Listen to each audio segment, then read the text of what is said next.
very reliable information. A1 information na yung mga official na yan ay kinausap. Ang nagdala sa kanila si General Dick De Leon ng yung Director General ng NICA.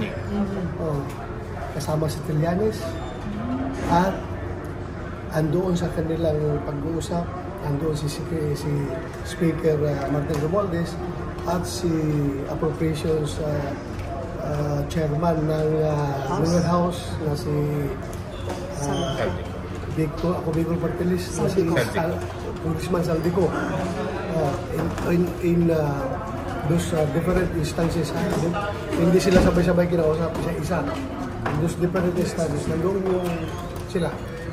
To convince them, convince them to execute an affidavit implicating President Duterte and me today with the ICC. Sir, sino-sino itong mga kinausap? Could you not kindly name them, sir? Sino-sino mga kinausap? Wala sa warrant na. Nasa listahan accordingly ng ICC na inimbestigahan. Sa Blue Notice. Suspect daw, suspect. I mean, sino yung sorry, first soundbite lang, sir. What exactly did Speaker Romualdez do? Ano yung ginawa ni Speaker Romualdez? Nandun lang siya, nag-uusap sila. Okay. Nandun sila. It's a very private meeting. Nandun sila. So, sir, initiative daw yun? Pero ang nag-convince talaga sa kanila, nag-usap sa kanila, ay itong si General Dick De Leon at si Trillanes. Nandun lang sila sa grupo yung dalawa na sinasabi. Pero yung tatlo na yun, hiwa-hiwalay kinausap. Pero separate situation, separate instance. Hindi sila sabay-sabay. So, sir, yung galaw na yun ni De Leon at saka sinong isa? Utos ito ni Speaker. Dahil sa utos ni Speaker. Kaya nagkaroon ng ganong initiative si De Leon at saka si Trillanes. Sinong magluto sa kanila? Sinong kasama nila doon? Di ba? Sila lang apat. At saka yung kinakausap nila na police officer.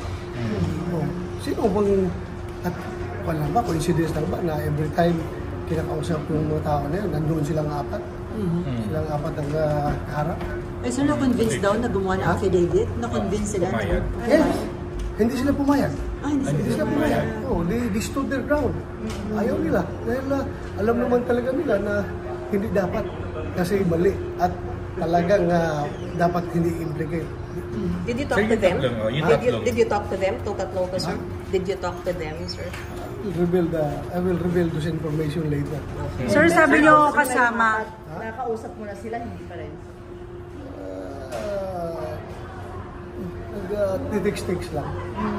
Certain sa information nyo, may inalok ba din sa tatlo? Kapalit ng pag-testify nyo o pag-isip? Wala naman sinabi. Basta, kinumbinsi lang sila. So, sir, ano ito? Effort ito para talagang ituloy. I-erase ang Duterte at kanyang mga alay from the face of the earth. Ano pa ang reason? Wala, hindi namin sayang. And sir, considering kung si Speaker, do you think may basbas ito from the President? Do you think may basbas ito kung ang kumilos si Speaker? Mahirap speculate dahil iba yung sinasabi ng Presidente, pero iba yung ginagawa ng kanyang mga tao na kapalibot sa kanya. Di ba? Contradicting. Very contradicting. I don't know. If we talk about saan ka?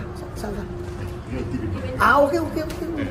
Sir, how are you reacting to this na sinasabi mo nga mukhang iba yung ginagawa sa sinasabi ng Pangulo? Mas nag-iingat ka ba? Anong ginagawa mo ngayon, sir?